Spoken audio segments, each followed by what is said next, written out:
श्री लक्ष्मी स्तोत्र। श्री गणेशाय नमः।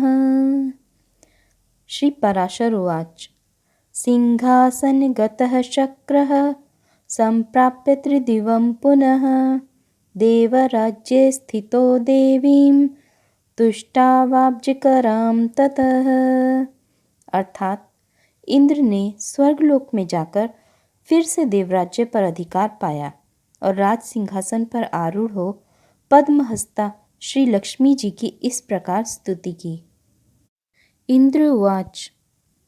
नमस्तस्यै सर्वलोकानां जननीमब्जसंभवां श्रियमुन्निद्र पद्माक्षीं विष्णुवक्षः स्थलस्थिताम्। अर्थात इंद्र बोले, संपूर्ण लोकों की जननी, विकसित कमल के सदृश नेत्रों वाली, भगवान विष्णु के वक्ष स्थल में विराजमान कमलोद्भवा श्री लक्ष्मी देवी को मैं नमस्कार करता हूँ। पद्मालयां पद्मकरां पद्मपत्रनिभेक्षणां वंदे पद्ममुखीं देवीं पद्मनाभप्रियाम्यहम्।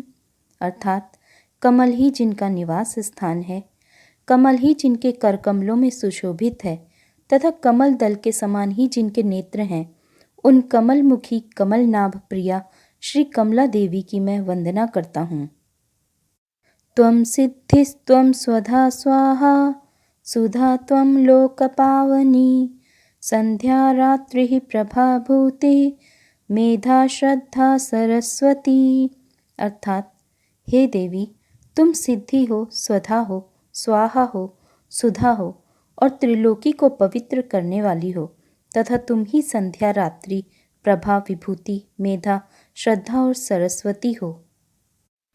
यज्ञ विद्या महाविद्या गुह्य विद्या च शोभने आत्मविद्या च देवी त्वं विमुक्ति फलदायिनी। अर्थात हे शोभने, यज्ञ विद्या अर्थात कर्मकांड, महाविद्या अर्थात उपासना और गुह्य विद्या अर्थात इंद्रजाल तुम ही हो तथा हे देवी, तुम ही मुक्ति फलदायिनी आत्मविद्या हो। आन्वीक्षिकी त्रयी वार्ता दंडनीतिस्त्वमेव च सौम्या सौम्यर्जगद्रूपैः त्वयैतद्देवी पूरितम्। अर्थात हे देवी, आन्वीक्षिकी अर्थात तर्क विद्या, वेद त्रयी, वार्ता अर्थात शिल्प वाणिज्य आदि और दंड नीति अर्थात राजनीति भी तुम ही हो। तुम ही ने अपने शांत और उग्र रूपों से इस समस्त संसार को व्याप्त कर रखा है। का त्वन्या त्वामृते देवी सर्वयज्ञमयं वपुः अध्यास्ते देवदेवस्य योगचिन्त्यं गदाभ्रतः। अर्थात हे देवी, तुम्हारे बिना और ऐसी कौन स्त्री है जो देव भगवान गदाधर के योग चिंतित सर्व यज्ञमय शरीर का आश्रय पा सके।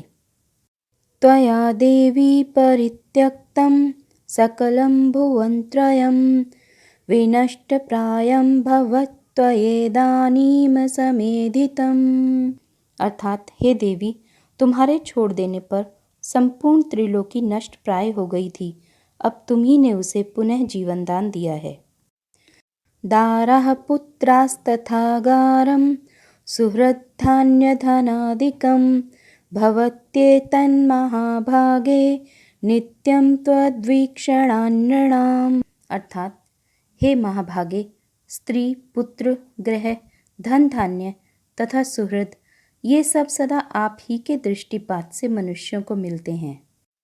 शरीरारोग्यम ऐश्वर्यम हरिपक्षक्षयः सुखम देवी त्वद्दृष्टिद्रष्टानां पुरुषाणां न दुर्लभम। अर्थात हे देवी, तुम्हारी कृपा दृष्टि के पात्र पुरुषों के लिए शारीरिक आरोग्य, ऐश्वर्य, शत्रु पक्ष का नाश और सुख आदि कुछ भी दुर्लभ नहीं है। त्वं माता सर्वलोकानां देवदेवो हरिः पिता त्वयैतद्विष्णुना चाम्ब जगद्व्याप्तं चराचरम्। अर्थात तुम संपूर्ण लोकों की माता हो और देव भगवान हरि पिता हैं। हे माता, तुमसे और श्री विष्णु भगवान से यह सकल चराचर जगत व्याप्त है। मानः कोशं तथा गोष्ठं मा गृहं मा परिच्छदं मा शरीरं कलत्रं च त्यजेथाः सर्वपावनी।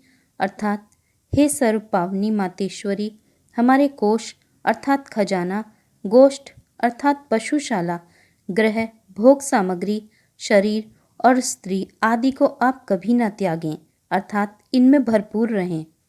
मां पुत्रान् मां सुहृद्वर्गं मां पशून् मां विभूषणं त्यजेथा मम देवस्य विष्णुर्वक्षः स्थलालये।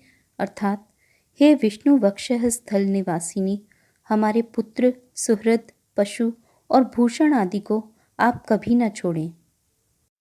सत्वेन सत्यशौचाभ्यां तथा शीलादिभिर्गुणैः त्यज्यन्ते ते नराः सद्यः संत्यक्ता ये त्वयामले।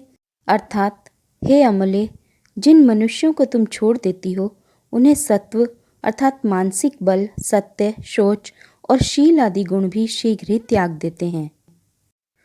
त्वया विलोकिताः सद्यः शीलाद्यैरखिलैर्गुणैः कुलैश्वर्यैश्च युज्यन्ते पुरुषा निर्गुणापि।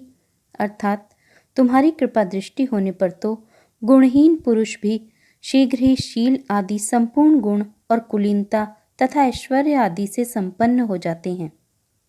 स श्लाघ्यः स गुणी धन्यः स कुलीनः स बुद्धिमान् स शूरः स च विक्रांतो यस्त्वया देवी वीक्षितः। अर्थात हे देवी, जिस पर तुम्हारी कृपा दृष्टि है वही प्रशंसनीय है, वही गुणी है, वही धन्य भाग है, वही कुलीन और बुद्धिमान है तथा वही शूरवीर और पराक्रमी है। सद्यो वैगुण्यमायान्ति शीलाद्यः सकला गुणाः पराङ्मुखी जगद्धात्री यस्य त्वं विष्णुवल्लभे। अर्थात हे विष्णुप्रिय, हे जगज्जननी, तुम जिससे विमुख हो उसके तो शील आदि सभी गुण तुरंत अवगुण रूप हो जाते हैं। न ते वर्णयितुं शक्ता गुणान् जिह्वापि वेधसः प्रसीद देवी पद्माक्षी मास्मांस्त्याक्षी कदाचन। अर्थात हे देवी, तुम्हारे गुणों का वर्णन करने में तो श्री ब्रह्मा जी की रसना भी समर्थ नहीं है, फिर मैं क्या कर सकता हूँ। अतः हे कमल नयने, अब मुझ पर प्रसन्न हो और मुझे कभी न छोड़ो। श्री पराशर उवाच। एवं श्रीः संस्तुता सम्यक् प्राह देवी शतक्रतुं शृण्वतां सर्वदेवानां सर्वभूतस्थिता द्विज। अर्थात श्री पराशर जी बोले, हे द्विज, इस प्रकार सम्यक स्तुति किए जाने पर सर्वभूत स्थिता श्री लक्ष्मी जी सब देवताओं के सुनते हुए इंद्र से इस प्रकार बोली। श्रीरुवाच। परितुष्टास्मि देवेश स्तोत्रेणानेन ते हरे वरं वृणीष्व यस्त्विष्टो वरदाहं तवागता। अर्थात श्री लक्ष्मी जी बोली, हे देवेश्वर इंद्र, मैं तुम्हारे इस स्तोत्र से अति प्रसन्न हूँ। तुमको जो अभीष्ट हो वही वर मांग लो, मैं तुम्हें वर देने के लिए ही यहाँ आई हूँ। इंद्र उवाच।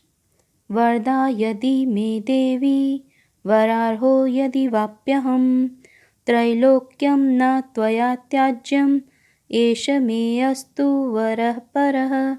अर्थात इंद्र बोले, हे देवी, यदि आप वर देना चाहती हैं और मैं भी यदि वर पाने योग्य हूँ तो मुझको पहला वर तो यही दीजिए कि आप इस त्रिलोकी का कभी त्याग ना करें।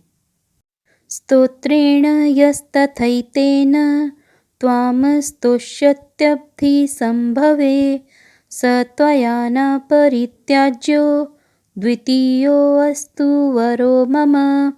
अर्थात और हे समुद्र संभवे, दूसरा वर मुझे यह दीजिए कि जो कोई आपकी इस स्तोत्र से स्तुति करे उसे आप कभी न त्यागें। श्रीरुवाच। त्रैलोक्यं त्रिदश्रेष्ठ न संत्यक्ष्यामि वासव दत्तो वरो मयायं ते स्तोत्राराधन तुष्टया। अर्थात श्री लक्ष्मी जी बोली, हे देवश्रेष्ठ इंद्र, मैं अब इस त्रिलोकी को कभी न छोड़ूंगी। तुम्हारे स्तोत्र से प्रसन्न होकर मैं तुम्हें यह वर देती हूँ। यश्च सायं तथा प्रातः स्तोत्रेणानेन मानवः मां स्तोष्यति न तस्याहं भविष्यामि पराङ्मुखी। अर्थात जो कोई मनुष्य प्रातःकाल और सायंकाल के समय इस स्तोत्र से मेरी स्तुति करेगा, उससे भी मैं कभी विमुख न होंगी। इति श्री विष्णु पुराणे महालक्ष्मी स्तोत्रम संपूर्णम।